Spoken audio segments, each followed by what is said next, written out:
tulungan mo kami dito na hindi masira ang palay. May tubig pa naman walang silbi ng palay kung natatag na.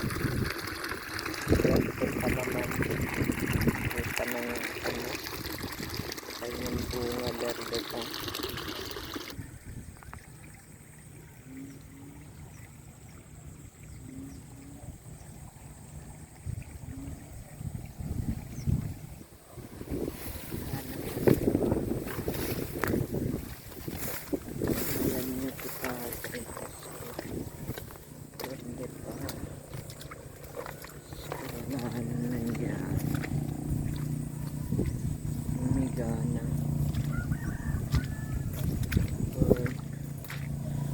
Tulungan nyo na hindi masira palay, or tulungan nyo na mabilisan mag-mature para maani agad, kasi kung mababad ng tubig ito ang bunga, wala na, masisira na.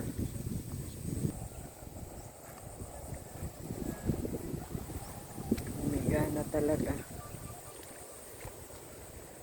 Hindi pa naman, hindi pa pwedeng anihin. Diyos ko ako, pagkatiwala ko pa rin sa inyo ang lahat. Diyos ko, tulong ako.